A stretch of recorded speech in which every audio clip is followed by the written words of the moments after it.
said what I said. I said what I said, and I mean what I mean. Right. I've discovered that men don't even acknowledge what I can only relate to a black woman, what we go through, you know? Some weeks ago on social media, I had a man who said, oh, men are like this, black men this.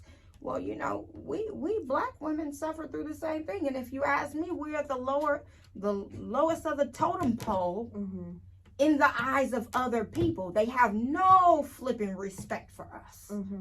Yeah. And they feel comfortable disrespecting us. And nobody acknowledges that because what are you? A black woman, you know? And that doesn't mean that it's valid. Yeah. It means that, you know, when you speak up, when you assert that dominance, when you assert that masculinity within your own right, which everybody has that ability to do so, then you're wrong. You're the black, bitter woman, you know? I call it the bitter black bitch, you know? They say, oh, she's a bitter black bitch. She's always mad. No, I'm tired of you fucking with me. Right. I'm tired of you nitpicking. And if you would just, you know, mind your business and let me be me and be great because I am, then we cool. Yeah. You know? But in most circumstances, we don't want no smoke. We want to make everything cohesive and be all hunky-dory, you know? But because you have a certain level of, it's your tone, it's your pitch, no, I'm just being me.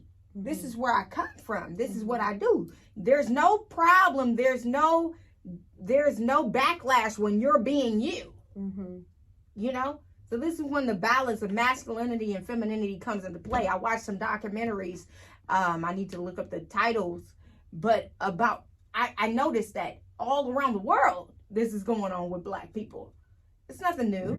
Like, no, it came from, they brought us over here to this side of the world from slavery, and they said, this is how you should behave, and you behave that way. And if you don't behave that way, then you'll have consequences. Yeah, and not only did they bring people, it was people that were already here before them that were native to America that they basically killed and took over their land, you know, and I'm superior than you. Yeah, like, but what's the disconnect with the mother who would prefer to feed their child with something other than their own natural given gift?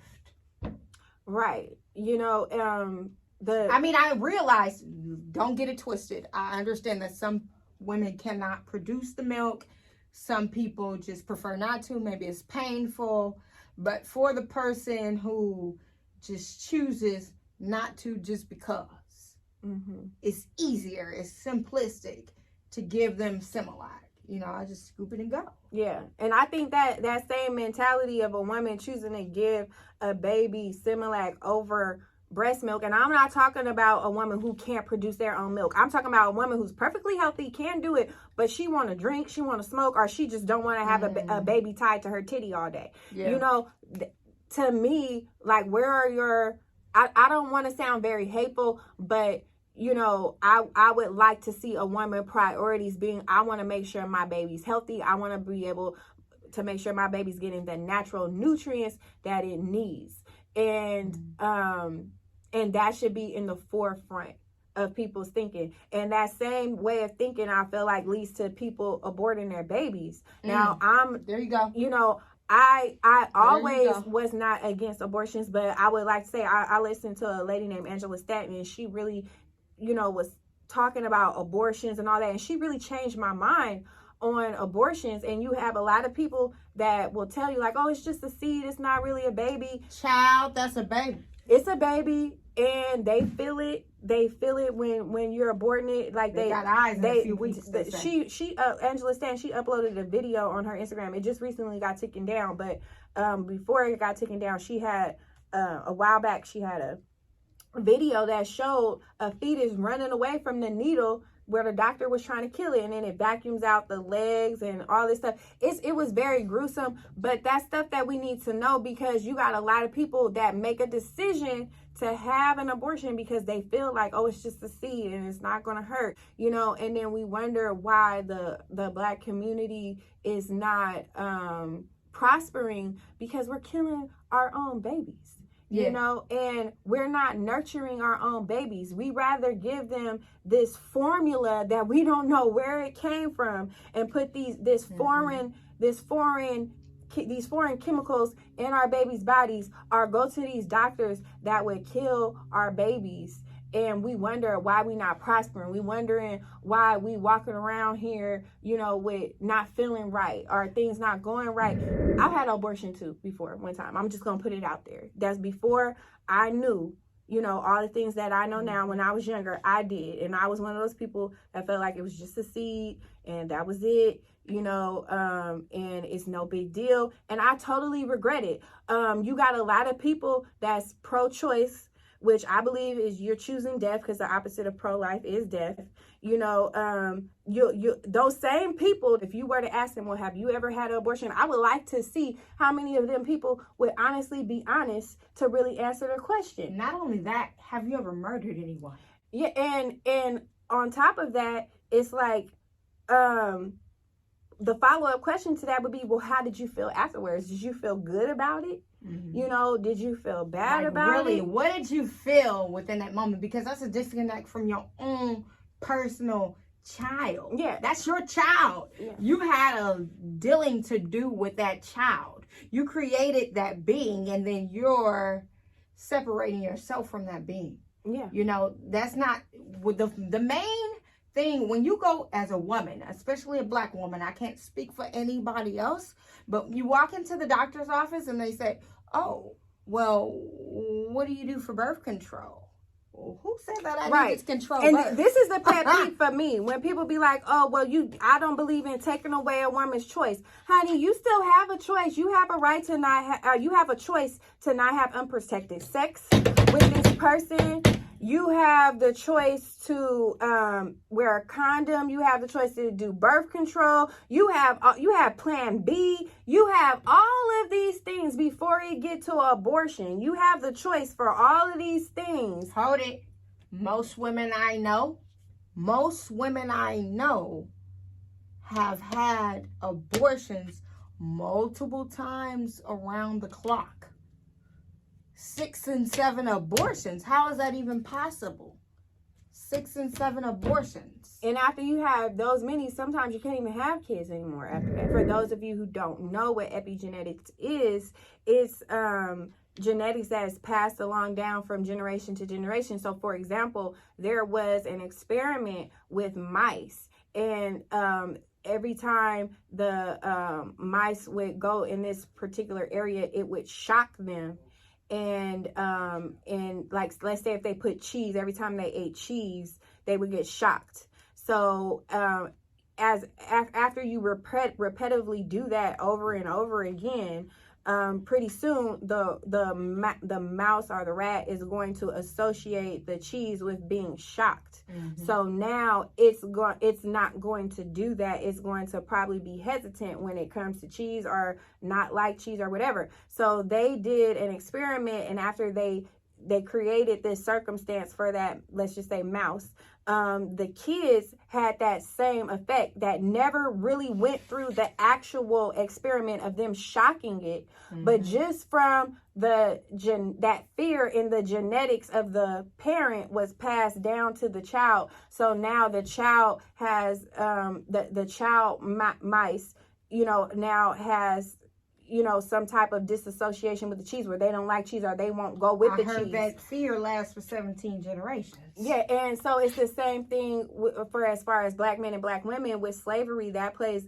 a big part in it, because you have a lot of these traumas that have came from slavery, like with butt breaking and with taking the father away and not allowing the father to be with the family because they were traded off to another plantation or whatever. So you have these traits that are instilled in people from epigenetics, and they don't even know why they're reacting in a way that they're reacting. It's so much, it's like a basic instinct. And along with not acknowledging that the trauma exists, because what I've noticed from personal experience within the last 4 months is that, a lot of the people who I interact with don't realize that this trauma is a real thing. Mm-hmm. They don't recognize it. They don't call it for what it is. They say, what trauma did you have? Are you serious? Daddy dead at 1.5. Mm-hmm. And so on. You know, every other person that I love died from there on out. You know, seeing people slaughtered in the middle of the street. You think that that's normal? No, you've normalized it. Mm-hmm. This is trauma, and it's not okay. It's not acceptable. But since we're Black, we're expected to just take it on as what it is. And since we're Black women, we supposed to hold it on our shoulders and keep it pushing. And we all have a lot of healing to do, regardless if you're someone who's in the Black community or not. I feel like every race and every person has had some type of trauma and some type of something that they're dealing with. And we all have a lot of things that we need to heal from as a society. And in order to heal, no one is going to heal by pointing the finger at the woman or pointing the finger at the man. It's looking at yourself and looking at, what do I want? What do I need to improve on? What do I need to heal from? Not letting nobody determine that for you, but you knowing that yourself, you being in tune with yourself to know what resonates with you, to recognize your intuition. There's so many people who don't know how to listen to their intuition, who don't, know how to have that direct connection with God or with their higher self. And you have to have that, and you have to work on yourself and begin healing so that you can come and approach the situation with more love and with a more balanced mind. And if everyone collectively did that on their own, all men and all women, I feel like we could create that balance in our society. I don't think that it's just a collective thing on our own. I think it's a collective thing in our community that, because look at me and you. Personally, we piggyback off of each other, so it's not just like if it wasn't for you, I wouldn't have had the relationship that I have with God right now. You get what I'm saying? Because I trust you before I trust something that I didn't see, because I've been seeing you since a youngin', so how does that influence me? And I think that that's a really beneficial thing for us to be around like-minded people, to say if we are going to be, and you say too, you say everybody, but I don't say everybody because I'm Black. Yeah. And everybody don't look at us and see everybody else. They look at us and see Black. I don't include other people because I don't see many people including us. What is it? But then you're a half-breed too. I'm me. You know what I'm saying? But I'm still Black though. Definitely, because my mama is Black as me. But you know what I'm saying? Yeah. I don't see that. I don't include other people because when I look at it, people witness us as being at the bottom of the totem pole. They don't give us as much credit as we need to. But I hope to speak and give other people the notion that we need to give each other that validation. So many people have different experiences and people speak from their experiences. And some people, they're just so caught up in their own little world, they don't look at other people's perspective. So I feel like if people have more sympathy and compassion for each other, whether it be a man that's against a woman or colorism with a light-skinned person against a dark-skinned person, it's like as long as you have compassion for that other person, that's all that matters. So, like a man that feels like, oh, he hate all women because women just used him. You also need to understand the hurt that brought that woman to that point. That brought it to that. On the other end, a man that's not there for the family, you have to understand what all contributed for that man to bring that man to that point. And even with colorism, there's you know, as a Black person, whether you're light or dark, there are struggles that we both struggle with. You know, like as a light-skinned person, I will agree that there are certain light-skinned privileges that light-skinned people get versus dark-skinned people. But also it's with mixed people, it's like we also feel like we don't fit in either group. You know, you have a group of Black people that be like, oh, well, you ain't really Black. You have some white people, oh, you ain't really white. You know, so everybody, especially this generation, and everybody, this generation is crazy. They saying that because you light skinned and got soft hair, you're not Black. What? Yeah. So you saying my grandmother who literally produced me, like she had sex with my grandfather in order to make sure my mother or my father was produced, and then you're saying that she's not responsible for that? It's really weird. But you say it all the time. You say, well, my mother is dark skinned. Nobody would ever know that by looking at you, but that's the tomfoolery. Yeah, I've had guys come to me and say like, oh, I like you, you cute, but you know, I normally don't like dark skinned girls. I'm hella offended at that point, like, fuck you, motherfucker. My mother is dark. So what makes you think I'm not offended by that because I'm light? Dark and hella You got me fucked up. Whoever think about that, whoever is thinking like that, you come at me with that shit, you gonna get clowned straight up. Like, don't come at me like that. And I feel like if everybody had that camaraderie with other people, you know, and they had that togetherness, and the people who are with that fuck shit wouldn't feel so comfortable to be with that fuck shit if everybody stood up and called people out on that shit. Like, you wrong for that. I hear people saying it, like, you know, some of the people in our circle saying stuff like, oh, that Black ass bitch. Hold on, who are you talking to? Who are you talking to? You said that Black ass bitch. That's what you meant. You said that her complexion is not suitable for your liking. And why it had to be that Black ass bitch? Why it can't be that bitch? Do you ever why it can't be that? Do you ever say that light skin ass bitch? You know, do you ever say that straight hair ass bitch? You know no, you don't. You don't say that. We never hear that. You know what I'm saying? But it's also, I do believe, because Grandma Bobby always told me about how she had experiences. She your complexion, right? She had experiences with people who treated her like she was less than because she wasn't good enough, because she wasn't dark enough. Her hair wasn't nappy enough, you know? But she's Black. Both parents Black. Yeah, we need to stop focusing on why are we different and start focusing on how are we the same. At the end of the day, we all are humans. You know, we all have blood. We all have the same organs. We all are striving to live our best lives. But are we? No. I just have to be the pessimist. Are we? Because I don't see that. I don't see that. Okay, well, maybe that last part is debatable. But at the end of the day, we are more alike. I think we all want to be good people. Yeah. I think we all want to be likable, but I don't think we all understand what ways we can come together and be more cohesive and grow. You know, I think that a lot of people think that it's a competition. Yeah, which brings us back full circle to the beginning of the conversation, to where the battle of the sexes.